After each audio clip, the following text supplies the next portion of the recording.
Welcome students. So today we will discuss about chapter number 12 friction.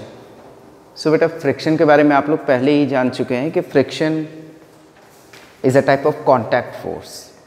इतना तो आप लोग प्रीवियस चैप्टर में फोर्स में आप लोगों को बताया जा चुका है. It is a type of contact force और आप लोग इसे एक्सपीरियंस भी करते होंगे. जैसा कि आप लोग यदि बॉल का एग्जाम्पल हम लेते हैं तो बॉल को यदि आप रोल कर देते हैं थोड़े टाइम के लिए तो you will observe that after some time it will come to rest. क्यों रेस्ट में आ जाती है भाई? हम लोग वॉक करते हैं, चलते हैं, तो कैसे हम खुद को स्टॉप कर लेते हैं, कैसे रुकते हैं. या कोई भी चीज़ है, whatever the moving object that comes to rest. कोई भी मूविंग ऑब्जेक्ट है वो रेस्ट में आता है. क्यों आता है, कैसे आता है? That is because of friction. Understand? वो फ्रिक्शन की वजह से होता है बेटा. और हम अपनी डेली लाइफ में बहुत सारी चीज़ें ऐसी एक्सपीरियंस करते हैं जिसमें फ्रिक्शन एक मेजर रोल प्ले करता है. Okay, so let's start about this. Friction होता क्या है? पहली चीज, it acts in a direction opposite to the direction of force applied. ये क्या करता है?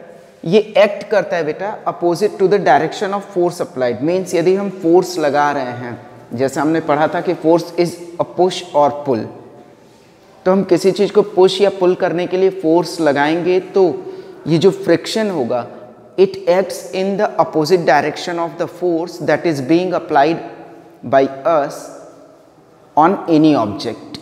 क्लियर? सपोज हम एक एग्जांपल ले लेते हैं कि हमारे पास कोई एक बॉक्स है, ठीक है, हम उस पर फोर्स लगा रहे हैं बेटा इस डायरेक्शन में. अंडरस्टैंड? तो जो फ्रिक्शनल फोर्स होगा that works, frictional force it acts in opposite direction of force applied by us. और ये बॉक्स जो है बेटा, ये जो बॉक्स है ये तब तक मूव नहीं करेगा जब तक force applied by us is greater than frictional force.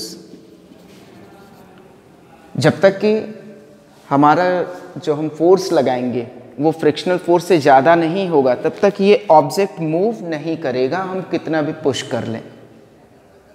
Clear? So next thing, it prevents movement until the force applied, whatever I had written here, कि ये मूवमेंट को तब तक प्रिवेंट करता है जब तक कि फोर्स अप्लाइड जो है वो फ्रिक्शनल फोर्स से ज़्यादा ना हो. Next thing, it always opposes the motion of an object. ये क्या करता है भाई? फ्रिक्शन जो है ये हमेशा ऑब्जेक्ट के मोशन को अपोज करता है. जैसा मैंने पहले आपको बताया कि कोई भी मूविंग ऑब्जेक्ट है तो वो आफ्टर सम टाइम वो स्टेशनरी हो जाएगा, वो रेस्ट की पोजीशन में चला जाएगा. क्लियर? तो वो रेस्ट की पोजीशन में इसीलिए जाएगा कि फ्रिक्शनल फोर्स क्या कर रहा है, whatever the force is being applied उसको अपोज कर रहा है, उसके अपोजिट डायरेक्शन में एक्ट कर रहा है. अंडरस्टैंड? नेक्स्ट थिंग, हम ये कह सकते हैं फ्रिक्शन के बारे में, it tends to stop a moving object. ये क्या करता है भाई? ये किसी मूविंग ऑब्जेक्ट को स्टॉप करने के लिए एक्ट करता है.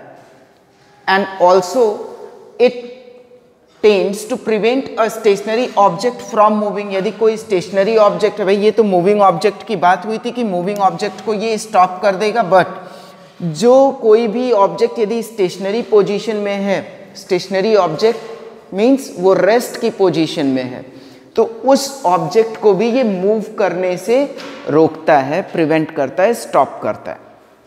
क्लियर रहेगा इतना? So we can define force.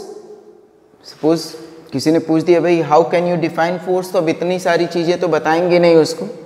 So mainly हम क्या कह सकते हैं, force can be defined as friction can be defined as a force that slows down moving object or prevent stationary object from moving. Simple सी एक बात उसको हम बताएंगे कि भाई फ्रिक्शनल फोर्स वही होता है जो किसी भी मूविंग ऑब्जेक्ट को स्लो डाउन करता है और prevents any stationary object to move. Clear? Now, as it is also a type of force, so friction कैसे होता है, व्हाट कॉजेस फ्रिक्शन? तो बेटा पहली चीज तो हम लोगों ने ये पढ़ी चुका है कि it is a contact force. दूसरी चीज क्या है, it acts only when to surfaces और आर इन कॉन्टैक्ट। ये तभी वर्क करेगा जब दो सरफेसेस आपस में कॉन्टैक्ट में होंगी। क्लियर? दो सरफेसेस कॉन्टैक्ट में होंगी या फिर वन सरफेस मूव्स और tries to move on other surface, एक सरफेस दूसरे के ऊपर या तो मूव करेगी या फिर tries to move over other surface. ठीक है, सरफेसेस की बात हम कर रहे हैं यहां पे। तो ये सरफेसेस जो होती हैं, नेचर ऑफ सरफेसेस जो होता है बेटा, that affects friction. So what ever the factors that affect friction are, first of all, first thing is friction depends on the nature of surfaces in contact. Friction क्या करता है? It depends on the nature of surfaces in contact. Frictional force बेटा depend करेगा surfaces के nature पे, जो दो surfaces contact में हैं। क्लियर? तो नेचर ऑफ सरफेस की बात करें तो all of you know that surfaces are might be rough और स्मूथ। क्लियर?